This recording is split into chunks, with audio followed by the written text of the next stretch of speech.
I could try to psychoanalyze you.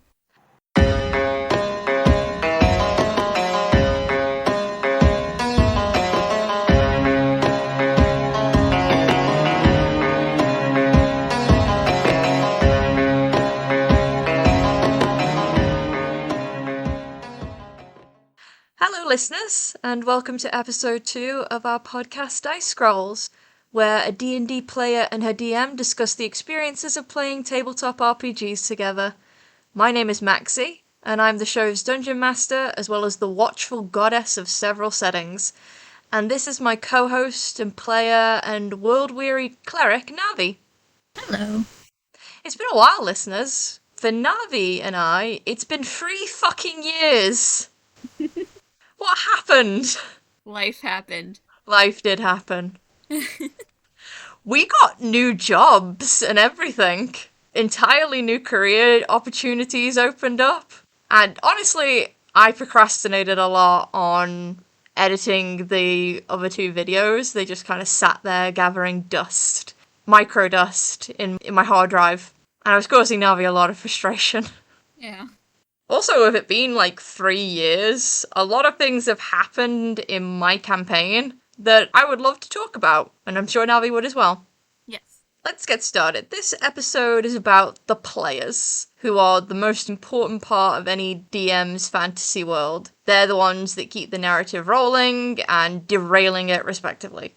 We're going to discuss who the players are in more detail and what DMs can do to make the game fun for them, since all players in D&D come into it wanting to get something they find enjoyable out of each session. They're very specifically geared towards that, and the DM's got to be prepared to accommodate them. That's our main job, guys.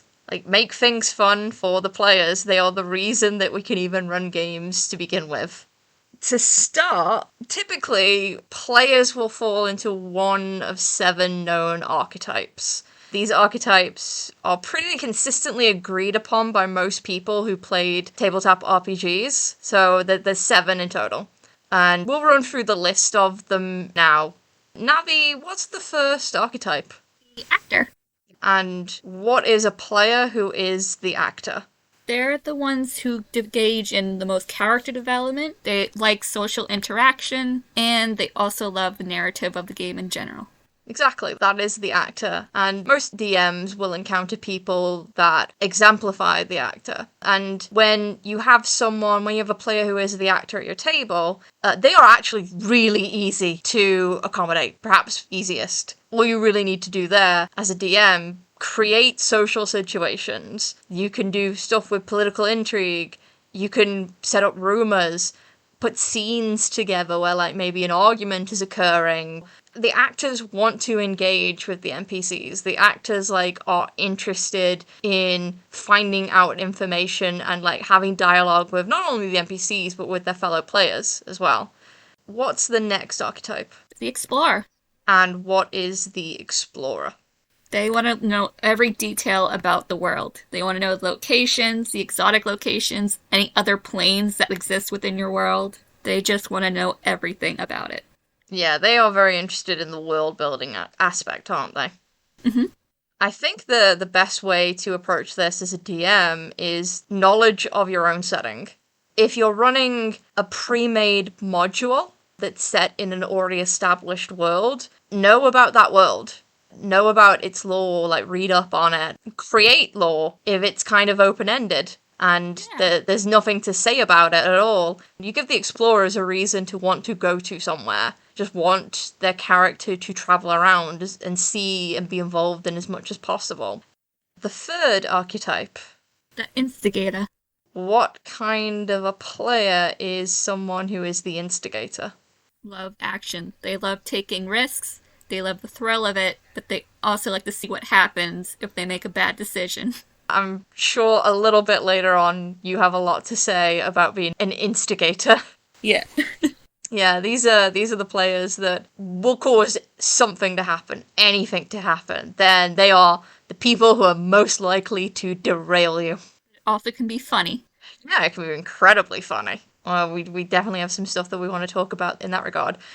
I think DMing for an instigator is impossible. I'll be honest, I think it's impossible to DM for an instigator because, like, they will make their own fun. They will trigger something. DMing for instigators is purely reactionary. You come up with something because they have done something. Yeah. So just kind of figure out, like, how people would react in a situation that an instigator has caused.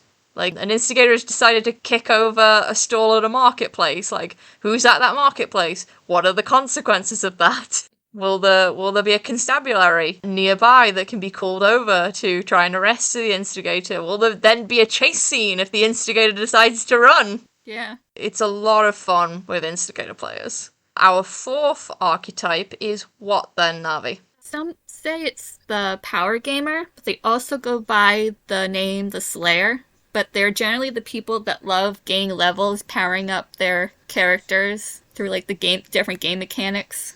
I think the power gamers are best described as well as people who just want to roleplay as total badasses. Mm-hmm.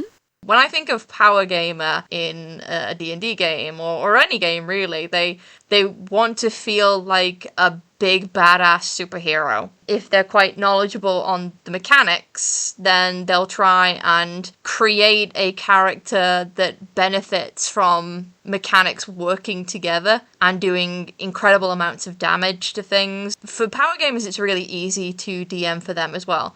They want to be badass, so give them big monster fights. In my opinion, they want these characters that they've created to have a big presence in the narrative. They want to like feel as though they are a hero. They will fight King Ghidorah for you. And by God, it will be a fun fight to see play out. Yeah. What is the next archetype after the power gamer? The storyteller. Storyteller. What do the storytellers do, Navii? They're in the game to take part in the epic adventure and the experience and being told the story through the NPCs. It's very self-explanatory. Because a lot of times the storyteller wants to know why things are happening. Exactly. I find that storytellers, again, from a D&D point of view, they're very involved in the narrative that you are creating. The best way to have to accommodate players who are storytellers is to tell a good story. Try to think about the story that you are creating. I see sometimes in stories that a D&D campaign is developing, sometimes a DM will put a story forth that they think is very cool. And there's nothing wrong with that at all. It's how most DMs end up doing their campaigns. They put things in they like the storytelling of, but you've got to be careful about holes in your story. You have to consider why things work the way that they do in the story that you are creating. Otherwise, it's very easy for players to pick it apart when the narrative doesn't make any sense. So what is the sixth archetype then? The thinkers. Tell me about the thinkers. They're the problem solvers. If your game has puzzles and they have riddles, they're gonna love your game. Absolutely, and that is pretty much how you deal with them as a DM. Yeah. You got a thinker in the party? Make a puzzle. Mm-hmm. Search online for puzzles for them to solve. All you need to do is put together a temple, find a bunch of puzzles and riddles online, and have them be in certain rooms. And then, like, you've got at least 2, maybe 3 sessions worth, depending on how good your thinker is. Yeah. They might be able to blast through all of the puzzle rooms within a single session. And finally, the last but not least archetype is... the Watcher. And I don't mean the guy that used to send a house creepy letters. All hail the Watcher. Yeah, that was an interesting case. Thank you, BuzzFeed Unsolved. Shame a Day, Ryan Bagara, our heroes. Yeah, a Watcher is someone who's just very, shy. They even might be, new to the game, so they don't know mechanics fully. And aren't very, open, so they're, very closed in. It's very hard to get them to engage. Yeah, or maybe they enjoy being effectively an audience member at your table. Watchers, even though they cause a DM a lot of concern that they aren't having a good time at the D&D table because they're not engaging with what is happening, Most watchers are usually just happy vibing and watching the story unfurl. They do their roles. They engage with the role play when they are like mentioned by name. They aren't super interested in having their own character development story. They'll do all of the combat and things. They follow along with the rest of the group. And more often than not, even if the DM is worried that they haven't had a good time because they just didn't have the same level of social engagement as the other players, most watchers have always been pretty chill. Yeah. They like to watch. They're just happy to be there. Yeah, they're happy to be there. I suppose as a DM, if you're worried that a watcher isn't happy with it, talk to them. If they would rather be kind of like an audience member, or maybe it's another reason entirely, a reason that will come up a bit later on, but it involves the character itself. Yeah. That's when, as a DM, you'd be like, well, I can let you re-roll a character, or we can work together for this character to see what we can do. Yeah, one thing that I think you and I can agree on, Navii, is that the characters that a player plays will quite often influence that player's playstyle. Mm-hmm. So if, like, you're playing a quiet character, a character that is kind of in the shadows, kind of being a bit of an edgelord and things like that, often you will find that the player behind that character, for the purposes of role-playing them, ends up acting as a bit of a watcher. And maybe they're okay with that. Maybe, like, that is the intended purpose, so that they can just sit back and see what is happening through the eyes of their character, then, like, figuring out ways to engage with it because they are, like, committed to the role play. Or maybe, as Navii said, they are not having any fun with that character and they don't know how to actually play them, and they have become a watcher as a result of it. So I think now is a good time to apply the 7 archetypes that we have just told you all about to some player examples. Some real-life people. Right. Navii, I've been your DM for a number of years now, and we have a consistent group of friends who are also in the campaign. Yes. I've been running this campaign for a long time, and I would say that you and our friend group all kind of exhibit bits and pieces of the 7 archetypes. I don't think anyone really is one of the 7. No. Shall we start with you, and let's go through who our players are, and yourself, and what kind of archetypes we think that they are, and why. Right. You are Navii. Yes, I am. What do you play, Navii? Tell us about your character. I play a Twilight Elf named Amelie. She is an exile. The types of archetypes she plays, I would say, is an instigator, a thinker, actor, and I believe explorer. Definitely, of all of the archetypes, you are the biggest instigator. Yes. Because there was a very big moment of instigation by you that to this day makes me laugh whenever I think about it. Mm-hmm. Do you want to tell our listeners about the Ghost Witch in the Well incident? Sure. Now, I need to explain scenario, what led to this. Mm-hmm. So Amelie and the party were taking down a blood cartel, which was like illegally selling Twilight Elf blood in order to get like people addicted. So we went through a well, we ended up at a different well, and we have 3 unconscious Twilight Elves with us. And up above us in this courtyard with a well are a crowd of people. So my character's solution was, okay, I need to get these people away. I have an invocation, Mask of Many Faces, so I basically grudge my way up the well. Was it the grudge or was it... No, the ring. I basically ring my way up the well and terrify the entire crowd of people into running away. Who, by the way, they were just having a perfectly normal day, and all of a sudden, this ghostly entity with long, dark hair spider crawls out of the top of the well that they are just collecting water out of, and scares the living hell out of all of the people gathered there. Mm-hmm. Which, like, at the time, was a perfectly reasonable way of dispersing the crowd. You had unconscious and injured people with you, you yourselves had taken a bit of a beating. A party of, like, up to 10 people crawling out of a well looking kind of bloodied would raise a lot of questions from a large crowd of people who were just there getting some water. Yeah, like if they stopped us for questioning, we probably wouldn't be able to get the people to healers on time. Mm-hmm. So, skip a few days, and there's flyers on the job board asking, hey, there's a creepy ghost came out of the well. Can someone please explain?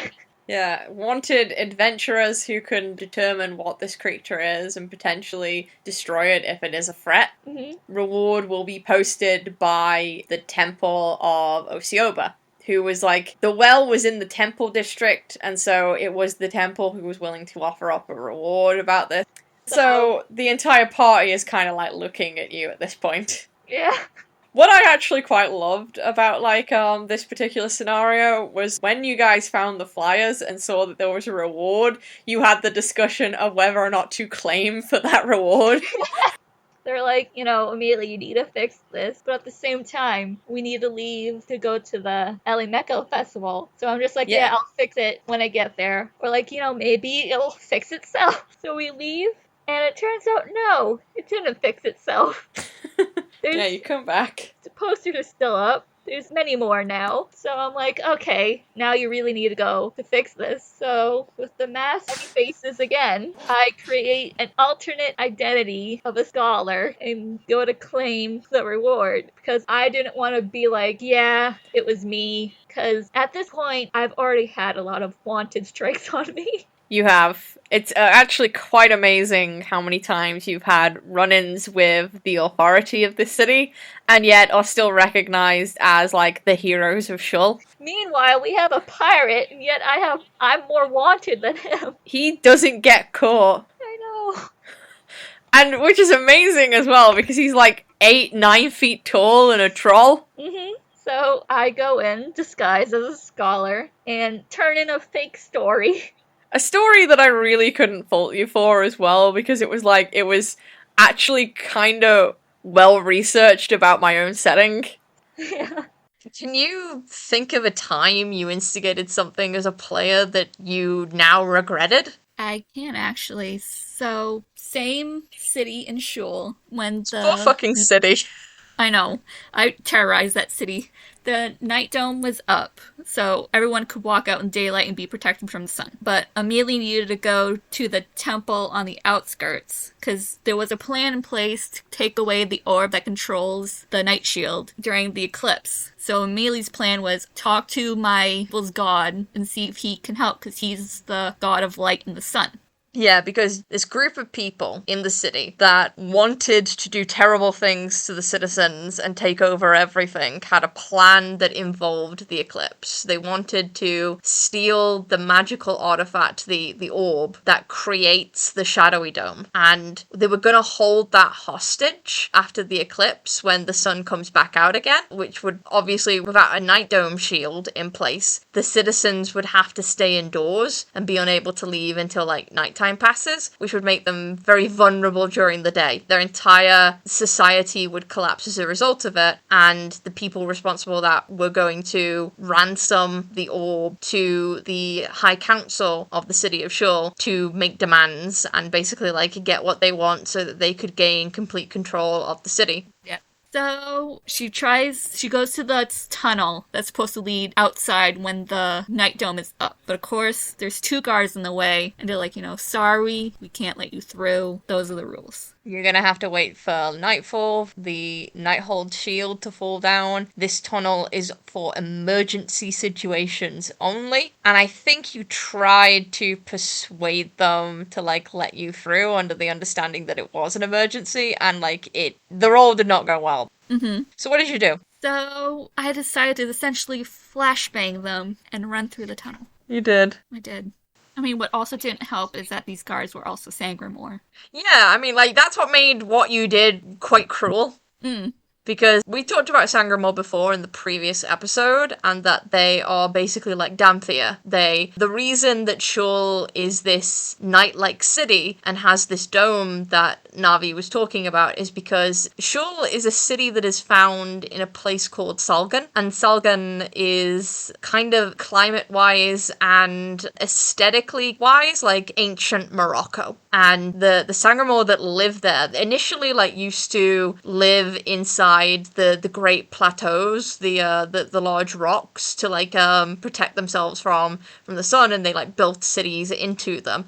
And when they began developing the new brand of magic, which is recognized now as wizardry, with the invention of paper, more advances in magic created these like shadow-like domes, and they basically created them around the plateau, expanding them out more and more, and building a city for the first time outside of the underground that they were living in. So with a predominantly large race of people who have issues with the sunlight, in that it doesn't burn them, it's uncomfortable, and they've had to like create entire cultures and cities that accommodate their need to stay out of the sun. So when, like, Amelie decides to flashbang them with the daylight spell and take off running, it's kind of a really mean thing to do to a vampiric race of people. I mean, I obviously could have waited, but as I said, the eclipse is going to be soon. I needed to commune with the god to get him to hold the eclipse in place.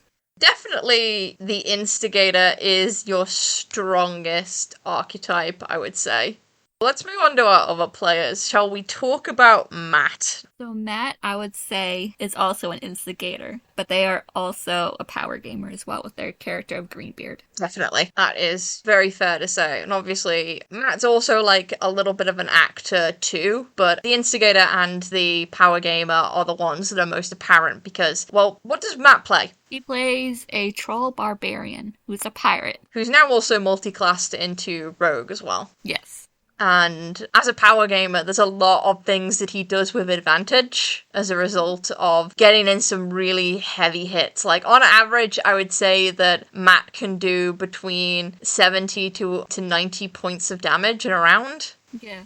And that's what makes him the most happy. Like, he enjoys this big character to Greenbeard and really gets to shine during epic fight scenes. And right now is like having a terrible time with Shadowfell and getting corrupted by it. Yeah, unfortunately a lot of the roles are wisdom and constitution based, and I don't think those are his strongest traits as a character. Well, his constitution is pretty strong. It was like wisdom for when the Shadowfell was sort of getting into his head, and then like charisma saving throws when it was trying to erode his personality. Ah. So that was like when he was really suffering. So yeah, his main thing is as a power gamer, at least as Greenbeard. I've seen him as a player in other games where he goes for something a bit different. Definitely as Greenbeard is a power gamer. And an instigator as well, because Greenbeard like usually comes up with impulsive things to do to help. He is trying to help. Or, like, he wants to do something that, like, is particular to his character. Like, as Navii has said, he is a pirate. When he came to me with his character, he said that he wanted to be a pirate, but, like, his description of piracy was the golden age of piracy. The one that we all associate with, like, the Pirates of the Caribbean. And within my setting of Cyref, the timestamp inspiration is at least over 1,000 years before the golden age of piracy would have existed. Because the setting is a bit more ancient. Well, since I enjoy ancient Chinese history, if anyone is familiar with the period of the Han Dynasty, it's about that time period. So, like, there's new innovations that are happening, but it's nowhere near, like, common fantasy settings that we see. Yeah. So definitely not a setting where it's big on major towns and cities. But Matt came to me with like wanting to do a pirate. And the thing about piracy is that even though the golden age of piracy has not occurred in this setting, piracy's always been a thing in our own history. It wasn't as romanticized or glamorized as it becomes in the golden age of piracy, but it was there. So, Greenbeard, Matt's character's familiarity with piracy is of that kind, but I guess his, like, thing now is that he wants to be, like, one of the very first legendary pirates. That is something that we're, like, putting into place and accommodating, and because he wants to do piracy, I gave him, at one point, some options of attacking some local vessels in a place known as the Misted Cove. So, like, that entire region is being punished as a result of what is regarded as high treason. And with no trade coming into the port at all because it got shut down, suffering businesses are going out of work and they're just like leaving and abandoning the entire area. And it was suggested to Greenbeard that he might be able to help by bringing money into it by utilizing his skills as a pirate to attack passing vessels and force them into taking harbor at the Misted Cove. Yeah. So then we've got, like, money coming into the area again and trade happening, albeit, like, forced. But it's still a way in which we've incorporated Matt's piracy and the party being able to do something. This is where Matt's being an instigator comes into things. He really wants to do this piracy bit, so they go out onto the ship at night and they begin to stalk a number of ships. Now, Matt says to me, I want to go after a ship that looks as though it is heaviest in the water. So I have him roll to determine which ships kind of like look quite low down in the water, because that's what he asked for. So he spots one, and they proceed to chase it down, fire upon it with their catapults. They don't have cannons, they have catapults. They board the ship, immediately begin attacking the crew that surrender within the first round of combat. And that is when they realise that maybe this is not what we were looking for. They break the arm of the captain, they electrify one person, and like this group of people just immediately surrender, begging and pleading for mercy and their lives. Yeah. And Greenbeard goes down into the ship to see what their cargo is. And he finds that the entirety of their cargo consists of yams. Just yams, everyone. And he realizes that he has attacked a shipment of vegetables being carried by vegetable farmers. And so he has this moment where he's like, oh my god. And then he's like, we have to double down. We can't back out and apologize. So, like, they threaten the crew to go to the Misted Cove and get ship repairs there. And they're like, well, we're going to let you off by not stealing your yams. You definitely have to go to this port to get repairs, or we'll be back. Matt, as the instigator archetype, his character's instigation just causes trauma. It does. So we should move on to Fallon next, I would say. Yeah. What does Fallon play? They are a tree person named Samira. Tree people are called Orion. They are a demi-human race descended from humans. They're kind of like dryads, except not fae. Samira is very much the motherly figure of the group and is like very wise and watchful and kind-hearted.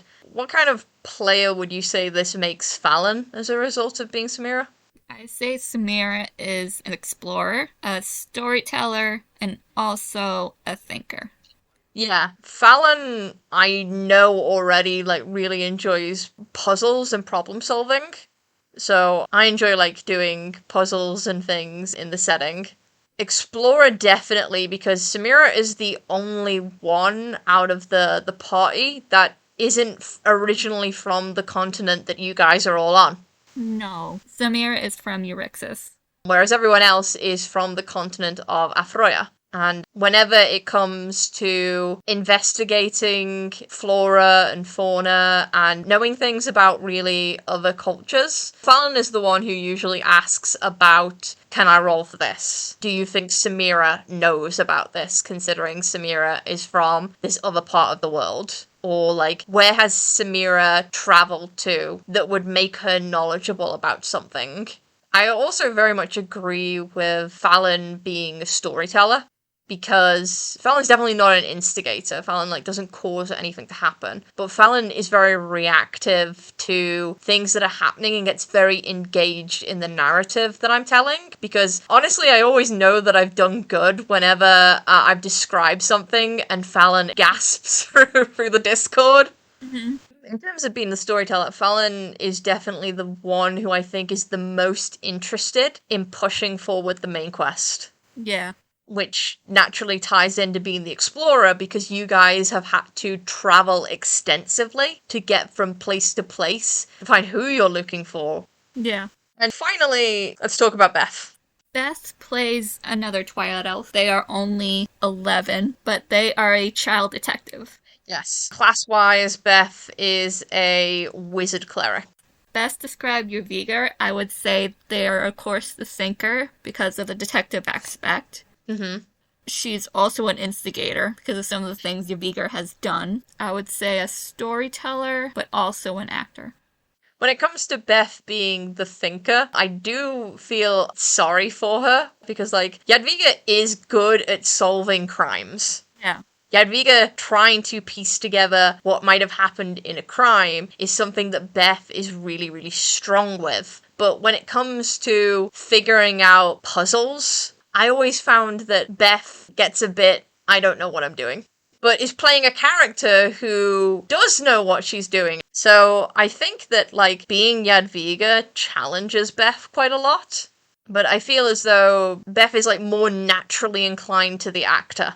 Especially with a lot of the role play that goes on between the party members. Beth, often through Jadwiga, will have long conversations with the other player characters. Beth is the one who usually has Jadwiga open up some kind of dialogue to pass the time. I think, like, she feels more comfortable setting up scenes with the other party members the most. A good example of Beth being the actor is Jadwiga's current fixation on blood magic. Do you want to talk about that? Sure. So, in Maxi's setting, the Sangramore has a trait, no blood magic, but it's very handicapped because 1,000 years ago there was a war, and like part of the treaty was like, you know, you can't have sunstone weapons, you can't further advance blood magic. So, originally, blood magic was developed by the Sangramore to help them with their own condition, pertaining to them needing to drink blood as a race of people, because it wasn't something that they particularly liked doing or were happy with. And they also, like, had conditions that get passed down through the bloodlines that causes, like, chronic pain. This is what blood magic was originally designed by the Sangramore to help address. And unfortunately, this well-intended thing was then seen as something that they could weaponize. Yeah. And when that war ended, part of the conditions, because of like how devastating and effective and awful it was as a weapon, was the banning of blood magic. There are still some people who can practice it, but it's harshly regulated. It's treated as like a doctor's license or something. Yeah. So they're like, yes, you can perform blood magic as a practicing physician, and if we find out that you are doing anything that is illegal with it, you will be stripped of the license to practice and also your magical ability. Yeah. So Jadwiga is interested in learning blood magic. Right. And after what we've seen in Shul, where like blood magic was changing Sangramore into Twilight Elves, can turn people into blood puppets, all these terrible things that were being created, and Amelie was like very against it. So her and Jadwiga constantly go head to head over this because Jadwiga believes like you can actually use it for good, use it to protect people. And like, we're Twilight Elves, nothing good comes from our blood. You both had very different experiences from what has actually happened throughout the campaign setting. You've seen the harm that it causes, and your immediate reaction in character is to just be like, we don't want to be associated with it. This is proof of how harmful it has been, like, historically. Whereas Jadwiga has seen the use of blood magic and has come to the understanding that there are people who are using this against not only us, but against innocent people. So we should have access to this knowledge so that we can fight fire with fire. I think that's Jadwiga's argument here. And it's a topic of conversation which keeps coming up during Beth's moments of being the actor. Jadwiga keeps putting it forward as, like, see, this is the reason why I definitely need to know blood magic. First, it involved the entire party being against the idea, and now we've gotten to a point where only Amelie is definitely still against the idea. Yeah. And honestly, because it's such a point that keeps coming up, it therefore has like more of an impact on the narrative than it was originally going to have, to the point where I want to open up more things about blood magic and maybe the potential for Jadwiga to learn it. You are not happy with that. No, Amelia is not happy. I will say then, to kind of conclude on our friends and their characters and who they are as players, I don't really think any of them fall entirely into one of the 7 archetypes. they are stronger at one than the others, but really I think all of our friends like take bits of each archetype. As we said, with Matt being a power gamer, but he's not just a power gamer. He's an instigator as well, and an actor. So I would say that the group that I DM for, we've pretty much covered them. Even though I'm the DM, you've seen me as a player before, haven't you, Navii? I have. We've been in a campaign together. Do you want to give me what archetypes you thought I was when I was a player alongside you? Okay. So when you played Age of Worms, you were Yes. a half-orc cleric named Seisha, and from what I remember, you were a thinker, storyteller, instigator, explorer, and actor. You were never a watcher or a power gamer. So I was like 5 out of the 7 with one character. If you are too many of everything, then you have to be a DM as well. Yeah. Like, we started that campaign going to a winter fair, and like, by the end of it, I'd had my arms torn off twice. Yeah. That was a thing that kept happening in that campaign. That I guess was me as an archetype, and I'm sure that will become relevant when we get to the next episode of me being a DM. Yeah. So then, we have discussed the 7 major archetypes. We've applied those archetypes to us and our friends. And they are the typical players that you will get in a D&D game. But there's also another kind of player that you may, as a DM or as a player at a table, have the misfortune of getting to know. Yeah. We, of course, refer to the problem players. So, one thing I will state before we get into problem players is that they only become problems, I would say, if it starts to make the game really unfun. Mm-hmm. Each of what we are going to talk about, with the exception of 2, because one of which is like straight up a toxic player, and the other one I think is not really that person's intention, but they need to be called out on that behavior even if they are like doing it unintentionally. The others, I would say, they're just normal players who are perhaps like taking things a bit too far and maybe need a word with. And if that doesn't work, then I gotta be honest, as a DM, maybe you gotta reconsider having those people in your group, especially if they're affecting the fun for everyone else. Without further ado, let's talk about types of problem players. Now, there's no official number, but we've got 5. Mm-hmm. Navii, what is the first type of problem player? Murder hobos. Okay, I think they are the most common type of problem player, and the ones that necessarily don't need to be a problem unless they are just chaotic, evil, murdering innocent people in like a traditionally good campaign where you're supposed to be the heroes and have no impulse control whatsoever, and they're just doing it because their character can. Just stabbing those NPCs for no reason. No reason. I think murder hobos may be people who are familiar with open world video game RPGs. Fable, for instance, where you can be an evil character and go around like slapping people across the face or killing chickens. The thing is, with being a murder hobo, is it is fine to be one when you are playing on your own. Yeah. Like, if that's the sort of character agenda you want to push forward, basically a mass murderer, do that on your own time, on your video game saves, because it's going to get quickly unfun for everyone else at the table with you. Yeah.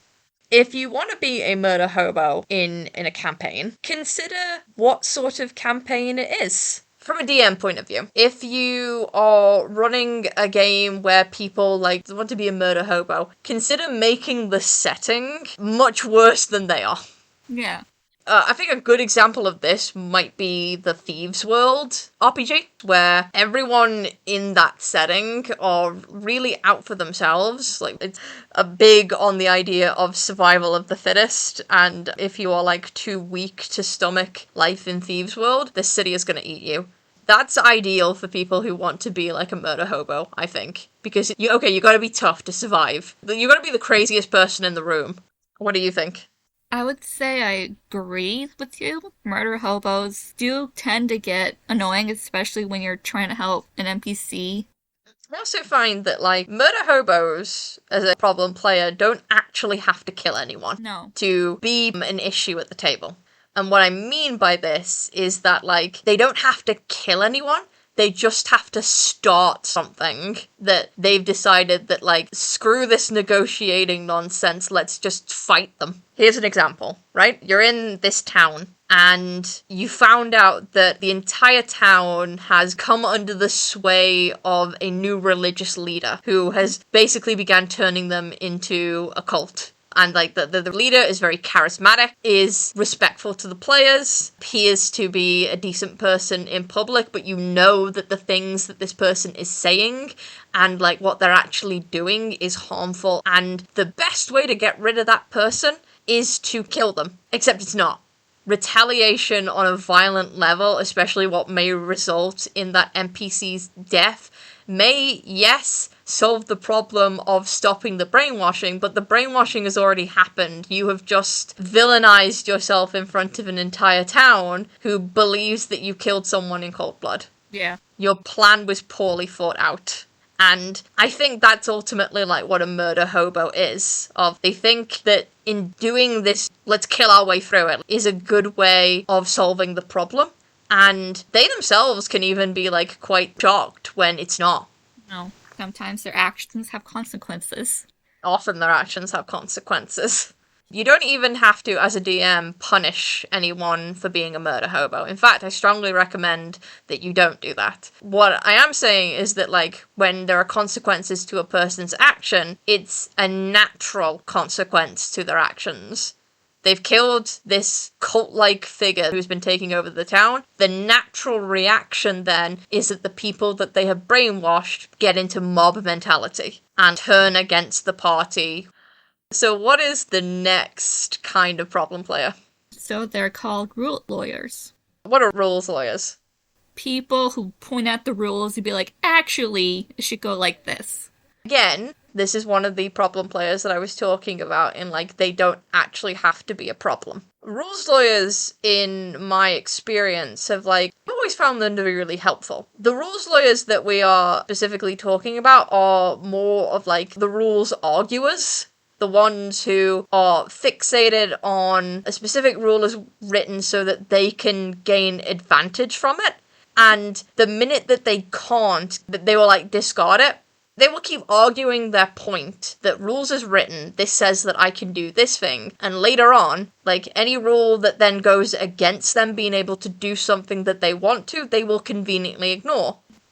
Typically, rules lawyers that aren't problem players are simply just pointing out something as written, usually from a place of, hey, does this person know that this is, like, what it actually says? Because, like, a lot of the times when you're a player or a DM, you don't know all of the rules. Who can remember them all? Some people can, but not everyone, and these kinds of rule lawyers are the ones who just want to be helpful and, like, want to inform you of, hey, there's this thing, rules as written here says that, like, this is what you can do and this is what you can't do. And you can be either like, oh, thank you very much, I did not know that, and you recognize correctly that I could not remember it.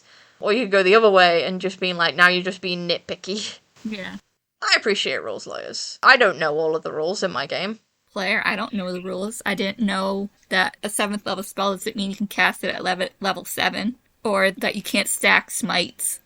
That's exactly right. So, like, sometimes these things just need to be pointed out to you. When you get rules lawyers that want to just argue facts with you, they can gain some kind of benefit from something that they are trying to do in the game. They are the problem players.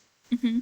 They don't actually care about the rules. They're trying to exploit the rules to get something to happen that benefits them. And often I find that they, like, just want to argue for the sake of it. And they'll get very frustrated when they don't get their way. Yeah. I think, like, as a DM, the best way to deal with rules lawyers like that is to just stand your ground, to, like, make an executive decision. You're the DM, for God's sake. Here's the thing about tabletop RPG rules, especially with 5th edition rules, they're not perfect. I think, however, if you are changing them up, it's your responsibility as the DM to inform the players beforehand that you've decided that, like, this is going to be different than rules as written. So then you avoid that situation, because there are some really bad rules in tabletop RPGs that don't make a whole lot of sense and have had to, like, be rewritten through errata. And it's up to a DM to determine, like, what they want the rules to be in their campaign setting and changing them up as appropriately and informing the players of what they have changed. That is crucial. What is the third kind of problem player? Even though we said they're a player archetype, they can also get to a point where they can be a problem where it's no longer fun for other players, and that can be the power gamer. It's basically when a power gamer, they've gone mad with power now, and they are interfering with every aspect of the game. They know a lot about the rules to completely min-max their character, which again is like not entirely like wrong thing to do. A lot of people have a lot of fun with min-maxing their characters, but a power gamer has taken it to the point they have become such a one-person army that a lot of the other players then feel as though like it's kind of redundant for us to even be involved in combat. Yeah.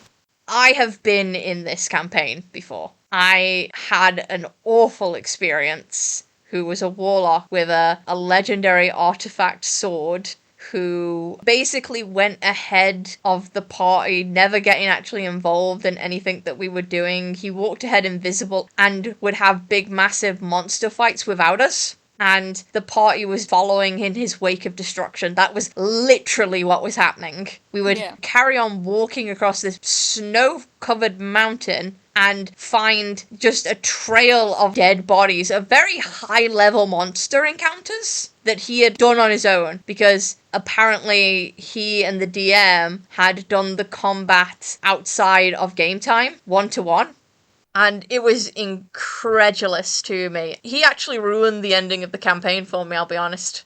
Well, yeah, you get to the big villain, he's already dead because of the warlock.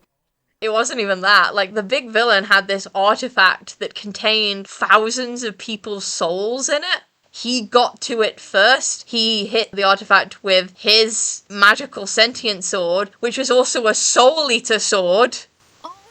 And all those souls, like, get eaten by his sword. He gets infinite hit points. That was the word of the DM. You gain infinite hit points. And his attack power goes off the chart. He becomes, like, a god in that moment, and he fucks off and disappears. Leaving us to, like, deal with the remnant of the big bad fight. I wasn't even angry. I was hollow at the end of that game. I walked away from it shell-shocked. That was one of the worst campaign endings I have ever been a part of. In any case, when you're the DM and you have like a power gamer who is abusing that power to the degree of which I have just described, for a start, don't date them. And again, like, it's more of a thing about like talking to them, and they are being really obnoxious about it. Respectfully ask that person to leave your table. I would not advise to punish that person in-game. In fact, that is one of the main things that I advise as a DM not to do with problem players. It's better to, like, confront the problem player, definitely more, like, on a one-to-one sort of thing, because then, like, if you do it as a whole group, it feels like ganging up on that person. Just be responsible, tell them what the score is, and if they don't stop, it is then your responsibility to ask them to leave. Yeah. Brings us on to the solution, I think, for the next two. What is archetype problem player number 4? The selfish players. Why are they selfish? Because even if it's unintentional, they'll make the campaign centered around them, and it makes the other players feel like they're left out. Exactly. This is what, when I said before as well, that it was kind of unintentional. For the most part, I never really feel as if a selfish player is aware of what they're doing. My experience of selfish players has always been they've gotten too caught up in the moment. And they're having so much fun being in the spotlight that they've forgotten that this is a collaborative storytelling effort with other people that might want their chance. Yeah. I think in that situation, as a DM, you talk with that person and you say to them that, like, you take a bit too much attention away from the rest of the party. We would like to incorporate everyone into what is happening. There are ways in which a DM can ensure that everyone gets the appropriate amount of screen time. That involves kind of being strict with it. Usually when I'm DMing, I ask everyone individually if they want to do something. Well, I'll say, like, does anyone want to do something before I go into the next scene? And I will also focus on specific people, each at a different time, so that everyone pretty much, like, has their moment in every single session where they have done something. They weren't forced into a watcher role. And finally, the last of the problem players. And honestly, the most toxic. Yeah. The bully. There's not a really... He bullies the other players. There's not really a lot to say about what constitutes a bully in your tabletop RPGs as a player. They're rude, they talk over other people, they don't care when they're called out for talking over other people. They can be condescending, especially to, like, new players or new DMs. Having a bully at your D&D table is such a miserable experience that the best way to deal with that is to perhaps just even dissolve the whole game. I think, like, if you have a player who is just a bully, you address the concern that you have with their behavior, but they are the one I would recommend that you be the most strict with the idea of removing them from your game. This is one person who is making everyone at that table miserable with their behavior, and this is a place that is supposed to be a safe environment for everyone to enjoy the game. Just get rid of them. That is unfortunately something that as a DM, you are going to have to get into. Yeah.